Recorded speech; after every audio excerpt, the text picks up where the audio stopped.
Hello guys, how's it going? My name is Dalaran. Today we'll be taking a look at the Demon Hunter class, since that is the last class available in this update of beta. There are a couple legendaries available for Monk, but not for all the specs, and nothing available for Druids or Rogues just yet. Very excited to see what the other classes are going to have for Legos, as so far doing the first time look at what each class Legos are looking like has actually been quite enjoyable and quite fun. I think Blizzard has done a better job with Legendaries than what they were doing, or what they did, back in Legion. As a reminder, Legendaries in Shadowlands are going to be less RNG than Legion. You'll be able to get the recipes, craft the Legendaries, choose the set pieces and the stats on those, so every single piece of gear is going to be a guarantee rather than a random drop chance. So today I want to take a look at what Demon Hunters have to play with in Legendaries when it comes to Shadowlands. So the first mecha Demon Hunter is going to be Havoc Demon Hunter, which is the DPS Demon Hunter. And I've actually taken a look at some of these legendaries before in my free time, actually trying to record this video once. Lost the audio footage, so now I'm doing it again. But they get quite an interesting lot of Legos to play with. The first one for Havoc Demon Hunter is going to be your Fel Rush is reduced by 30%. So the cooldown of Fel Rush normally is at 10 seconds, and now it's 7 seconds.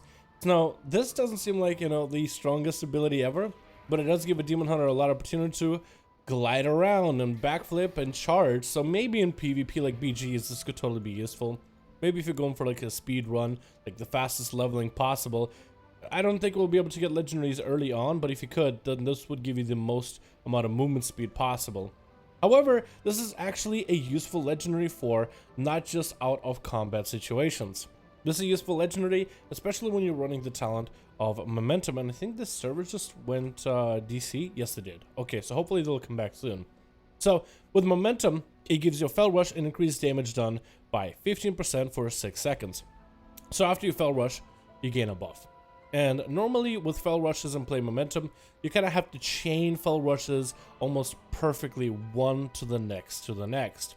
With 10-second recharge on 2 charges, it's actually quite difficult. But when you lower that 10-second recharge to a 7-second recharge, you can basically maintain momentum at all times. This does mean a pretty big sacrifice in mobility, however, but I think playing with this legendary and momentum is a lot better than not playing this legendary and momentum. Because, well, let's say there's a situation where you have to move out of the way, you have to rush out. This legendary is at least going to let you get your Fel Rushes back a little quicker. But if, let's say, it's something that is a predictable fight that you know the mechanics of, you know the moments when you'll actually need to use Fel Rush at different intervals, then this is going to be an invaluable legendary to maintain momentum all the time. So, this is a very cool legendary, definitely has a lot of mobility usages, but because of the way the Demon Hunter synergizes with Fel Rush and Momentum, this is actually quite a big legendary, especially if you're going to play the Momentum build. Are we back? Charge? Yeah, okay, servers are back up. Sorry, it took a second. So, replacing this legendary, that's actually a decent legendary. I really do like it, but we're going to move on to the next one. Next one is going to be Blade Dance has a 10% chance to grant you Chaotic Blades. I think that used to be a talent back in the day. Increasing your damage of Chaos Strike by 25%, and its chance to refund Fury an additional 60 within 8 seconds. The 10% chance for this ability to actually work, or for this legendary to work, is kind of low, right? The 10% chance is not the greatest, but if it works, it works. If it procs, it procs, and it's quite huge when it does. There it is. There it is. There it is. I can get a couple of these back to back. Oh my god, the cooldown reduction for your I-beam, that was nice. I'm not gonna lie, that was nice. So this definitely has a synergetic aspect to it. The extra damage of Annihilates is going to be pretty nice too. Like the upper damage of Annihilates was 696, and the crits were at about 1.3k, so that is a decent number compared to like the damage that you will put out. Definitely, I think worth maybe investing into. I think it would be kind of cool if this legendary, let's say, had more chance. So it's like 10% chance per target hit to gain Chaos Strike buff. So maybe in pure AoE, this could be used to focus things down. But with a short chance or small chance for you to be able to get this buff, I don't know how good it will be, but when it does proc, it is massive. Another legendary is going to be with the boots, another Chaos Strike one. It's actually a trait back in Legion, I believe. Chaos Strike has a chance to unleash your inner demon, causing it to crash any target and deal a bunch of chaos damage. So this chaos damage, I don't know if it has an AoE cap, so essentially you could maybe use this as a Demon Hunter in pure AoE situation like a Mythic Plus. Of course, you'll prioritize the abilities like your Immolation Aura for AoE, the I-beam everybody around you, Blade Dance, and when you have nothing else to do, I guess you'll just spam Annihilates or Care Strikes. And when those Annihilates and Care Strikes go off, you know, in between your Blade Dances and whatnot, the big AoE, you have a chance to have a demon kind of leap in behind you, crash down on your enemies. Now, this is a low chance to proc. And I really mean, sometimes I've been sitting here for like a good minute or two, just spamming Chaos Strike only, and it seems that this ability, I think it can proc back to back a bunch, so it has a very low chance, but I don't think it has like some sort of a internal cooldown or anything to it. So you could get a bunch of demons back to back with every single Chaos Strike, or you could get none for a good minute. So I'm hoping that Blizzard maybe is able to balance out this legendary where, let's say the demon is likely to spawn in the first few Chaos Strikes, because it'd be super nice if you could use it in like an opener, get the demon to pop out. But let's say it has an internal cooldown of about a minute, so it's a proc like once a minute or so, and has a pretty high chance on first few Chaos Strikes that it will spawn, so at least you can get it more consistently. Or unless you're someone who loves playing the RNG game to get the demon to pop out like it did just there, that could be something to you. This is the only one that I think it's kind of like, so most of the Demon Hunter legendaries I'd say do have a bit of RNG to them. That's one thing I did notice. This one seems to do quite a bit of damage. I mean, the demon leaps in and he does quite a bit. I mean, if this crits, it's a good number. It's just a really, really, really low chance of it actually proccing.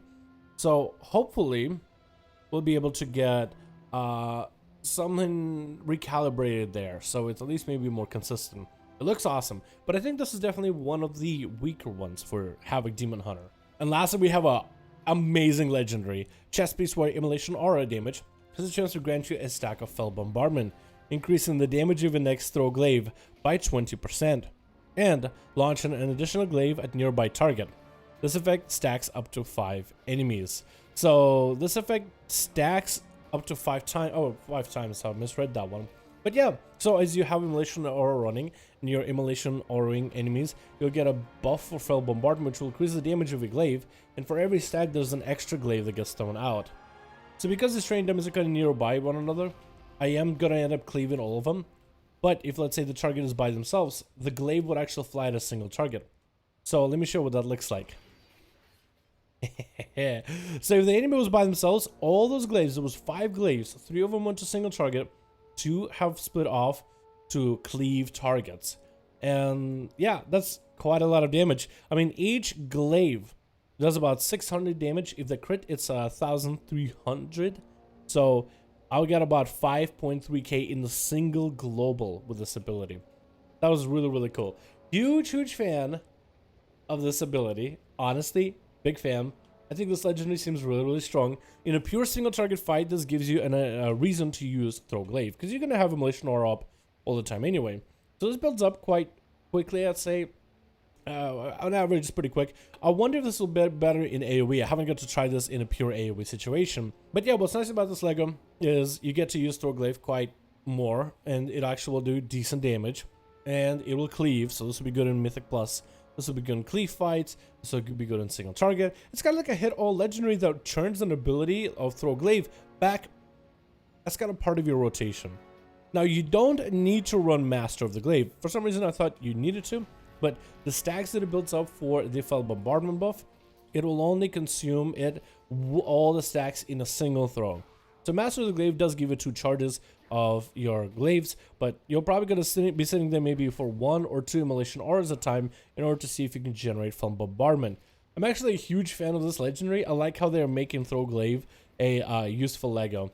And what's cool about it is you will not need Master of the Glaive in order to make this good. Unless, let's say, you're getting mad procs and then you need those 2 charges in order to be able to get glaives back to back to back. But yeah, a really, really cool legendary, and I think it's my favorite for Havoc. And then we have Vengeance Demon Hunter, which is the tank spec of Demon Hunter. And this one has legendaries that are more utility based. You're really looking at legendaries that are trying to make you tankier. This is something we've seen with other tanks as well. Usually it's some extra utility to make you more durable or to share buffs with others. For Havoc Demon Hunter, it's more of a selfish legendary playstyle. There's some cool combinations there, but for the most part, it's all about improving your damage and how well can you take it. First legendary is going to be in the ring. While Immolation Aura is active, you take 50% reduced magical damage. I kind of said those in reverse order, but you take 50% reduced magic damage when Immolation Aura is active. Immolation Aura is a very short cooldown of 14 seconds. It lasts for 6 seconds. During those 6 seconds, you have 15% magic reduction. Demon Hunters are already, tank Demon Hunters, the best tank at dealing with magic damage. Lots of tanks have plenty of plate armor or ways to mitigate physical damage, but not all of them have a way to deal with magic damage. Blood Death Knights will use a heal, take a big Chaos Bolt to the face, heal off of it. Prot Pallies can also self-heal and use certain cooldowns to help them out. And I think Brewmasters, with the new Absorb Shield they have in Shadowlands, are going to be a little bit better at dealing with magic as well. But Demon Hunters, the Havoc Demon Hunter, while squishy against physical, is really good against magic. Passively, Demonic Wards take off 15% of all damage, means magical as well. So right now, Havoc Demon Hunter, at least in BFA, is the best, technically, the best tank to take on pure magic damage. Even though they're kind of frail at times, they still are some of the better tanks for it. And with this legendary, you have even more magic DR. You also have a talent here with Infernal Armor. Immolation Aura increases your armor, so already you can go for a physical damage, and with a legendary magical damage, so you can kind of hit all aspects. This will be, I think, really good in Mythic Plus, but also in raids. Seems like a very, very strong legendary, and I know, for only 6 seconds you have magic DR. I think that's going to be huge in comparison. Then we have a necklace where your Firebrand now heals you for 100% of the damage done, and each enemy hit by your Sigil of Flame increases the instant damage of your next Firebrand by 15%, stacking up to 15 times. So when you use Fiery Sigil of Flame, on a bunch of enemies, you're supposed to get a buff where you actually get more damage for your Firebrand. Right now you don't, but when this legend will work, Abyssal Strike also makes it where Infernal Strike creates a sigil on the ground. So you can spread the sigil to a variety of enemies, and it will do quite a bit of AoE damage. So this legendary has a massive synergy to it. Firebrand is a bit of a weird ability, and I haven't really got to play with Demon Hunters that much as a tank to test them yet. I'm still working on the tank video. But with Firebrand, you mark a single enemy on a minute, do a bunch of fire damage to them, and do a bit of damage over time. While the damage is persisting on the enemy, their damage is reduced by 40% to you for 8 seconds. It's kind of like a demo shout for Prot Warrior, but just to a single target. So this has some usage here and there. I think this is going to be primarily used for the damage, for Demon Hunters to do maybe a little bit extra DPS, because you're throwing Sigil of Flame everywhere. So this should be available to you. It should be available to maintain it almost at all times, really. So the heal will be kind of situational. The damage will be situational. But yeah, as this legend goes, it will heal you on use. Then there's the damage over time component for Firebrand, and right now that does not heal you whatsoever. So it's not like you can really build up a strong dot. It seems like only the initial damage will give you a heal. And I guess a self-heal on Firebrand, you can use Firebrand in multiple ways then. So I guess it makes it a little stronger, but it's hard for me to tell if it's really going to be all that good, at least right now. I don't know, Firebrand has always been a weird ability, and for Demon Hunter it's kind of a hit and a miss sometimes. So yeah, we'll see how strong that one's going to be when the game releases, I guess. Then we have gloves, where each soul fragment consumed by Soul Cleave reduces the cooldown of Firebrand by 2 seconds. Getting a bunch of souls all over the place isn't difficult at all, especially if you go with the Kyrian Covenant, which gives you a Elysian Decree, which will do this massive animation and will make a bunch of souls appear. So if you're doing a lot of raiding and you'll need Firebrand up quite often, this could be quite a useful legendary, because as you're using your Soul Cleave, as you consume, I think it's as you consume souls, right? Each soul fragment consumed, yeah. So your Soul Cleave is going to consume fragments, and only during the soul fragments, Soul Cleave consumption of soul fragments does it reduce the cooldown of Firebrand. Again, I guess it depends on how strong is Firebrand. It's a decent cooldown. It's very short, 1 minute cooldown. So if you really need something to kind of maintain yourself, maybe you're running out of charges of demon spikes and you're having to tank a boss for a prolonged period of time, then maybe you might be able to use this legendary together with Firebrand to kind of have a long extension. Maybe with a high haste build, you might be able to use this multiple times back to back on a boss and really take a bunch of hits. So this has some potential, but besides that, it's mostly cooldown reduction for a powerful defensive. Then we have ourselves Pants, where Soul Cleave reduces the main cooldown of Random Sigil by 8 seconds. Now this means all Soul Cleave, just the Soul Cleave, and it doesn't even matter if you have any shards or souls around you. that you can use Spirit Bomb in order to use all the souls for extra damage if you wish. But what's interesting is I actually want to see if Elysian Decree works with this, because this is technically a sigil. None of the other sigils are on CD, so as I use this, no, this does not reduce Elysian Decree cooldown at all. But some of the powerful sigils, like Sigil of Chains, that will be used for mobility or to move enemies around, you will be able to get that sigil back a little bit quicker. Same thing goes for your Silent Sigil, and as well as your Fire Sigil. So this, what I like about this legendary, there's parts that I like and parts that I don't. I believe, first of all, this is a legendary from Legion, so I don't think this is anything new the Demon Hunters are getting. Second, there's parts that I like and parts that I don't. Let's say you are trying to like single target focus a certain, because this reduces the cooldown of a random sigil by 8 seconds. Let's say if I have Sigil of Flame on cooldown and then Sigil of Chains on cooldown, when I press this ability, there's a good chance, like a 50-50, that Sigil of Chains, I'll be able to return this ability back faster. The other Sigil is only 30-second CD, so I don't really need to worry about it returning to me that quickly.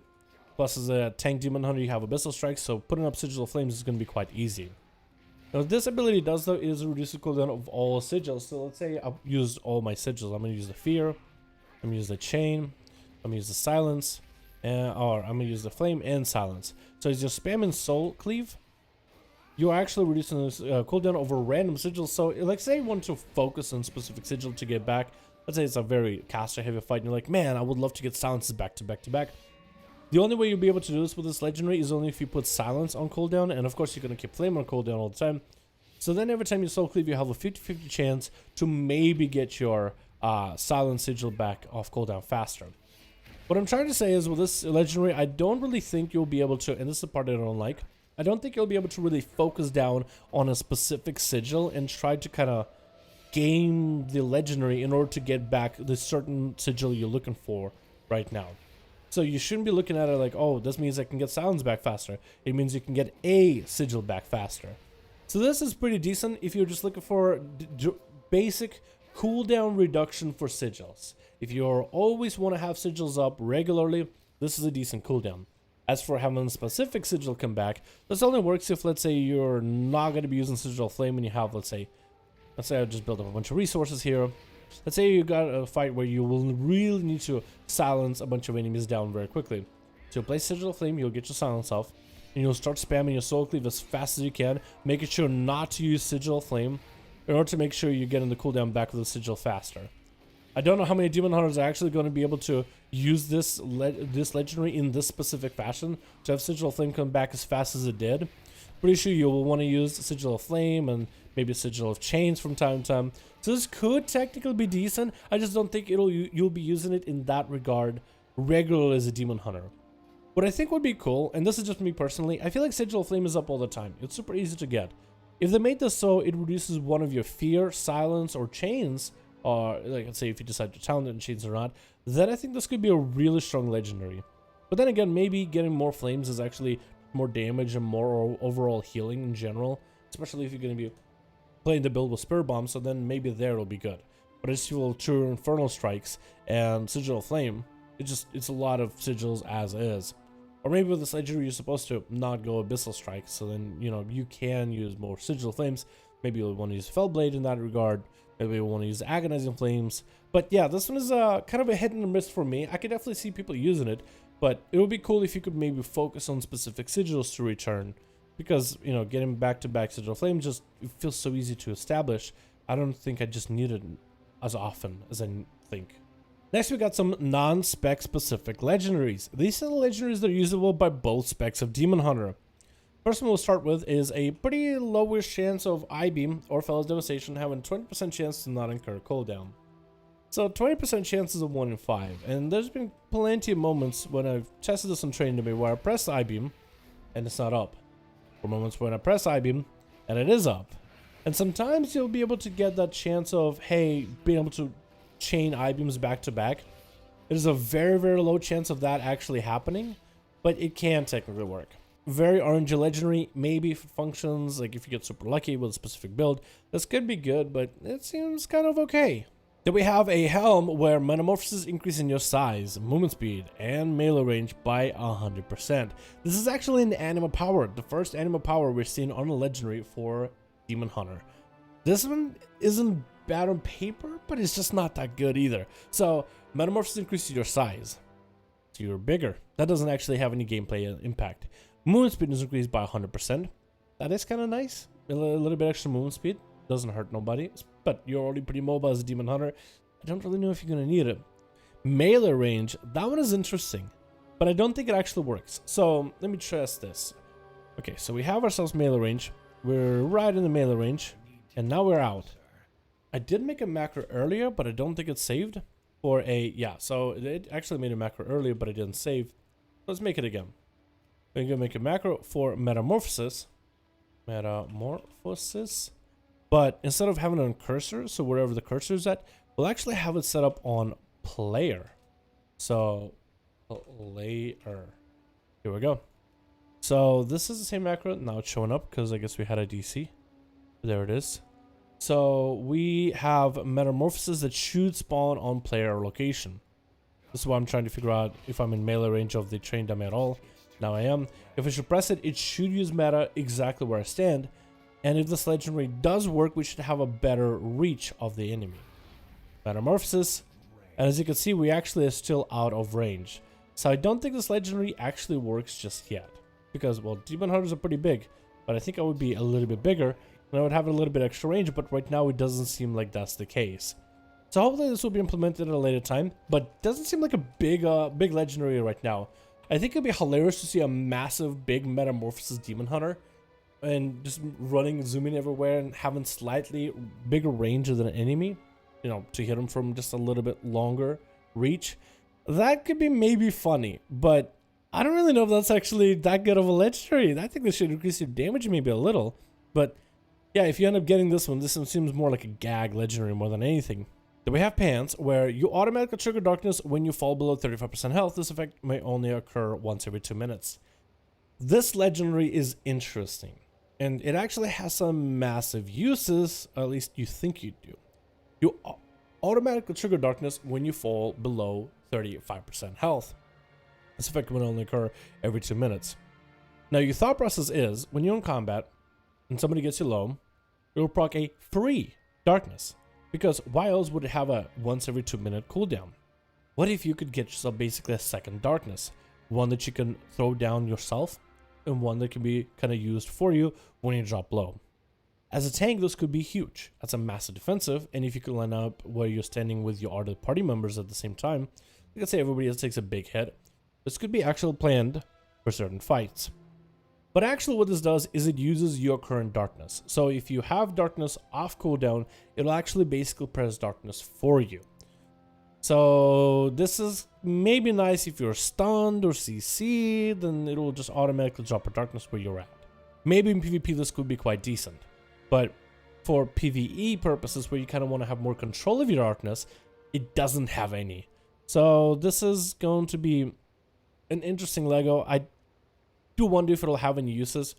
I think in PvP maybe, but in PvE, like dungeons and raids, virtual arenas, I just don't know. I feel like you would again want to have more control with darkness. Maybe it's your first time doing a dungeon or a raid and you don't know what the mechanics are. This could be like a nice little backup legendary, but blowing your darkness just for your health would be also annoying as well.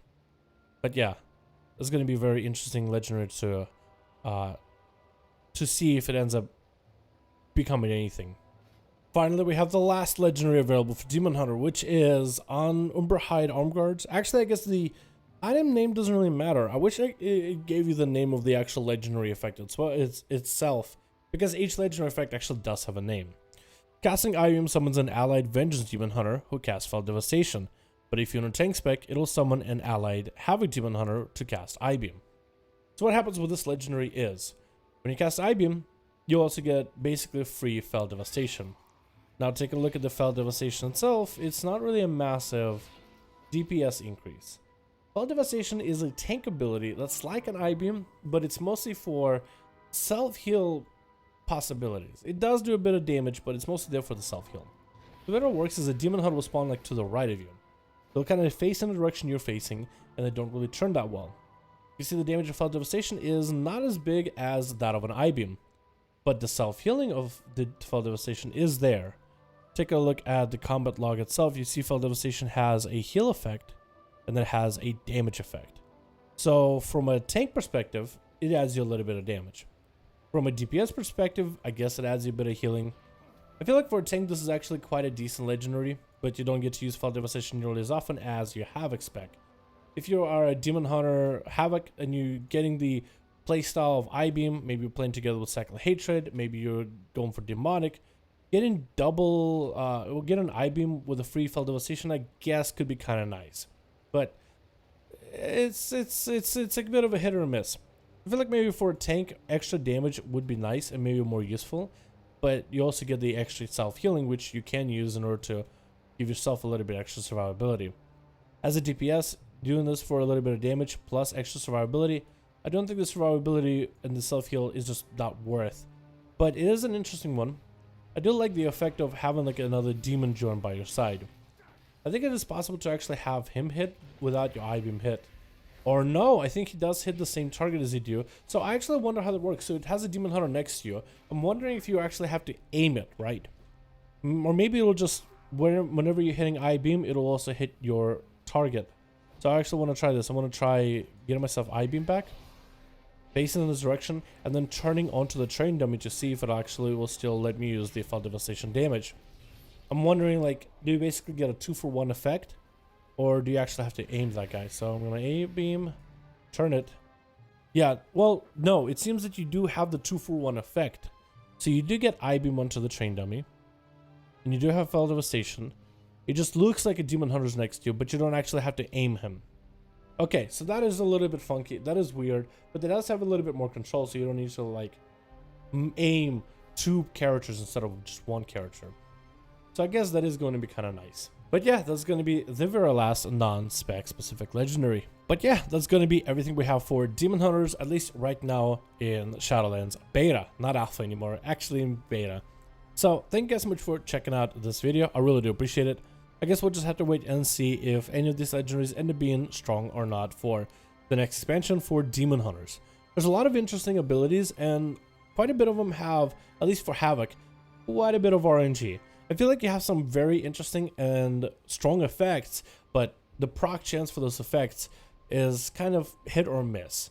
We got some very, very interesting ideas though. I'm really excited about possibility of playing Momentum with the Fell Rush build, as I think it'll just be super consistent. But we'll see what other builds can come from these legendaries in the future. But thank you guys so much for checking out this video. I really do hope you guys enjoyed. Let me know your thoughts in the comments below, and I'll see all of you guys in another video.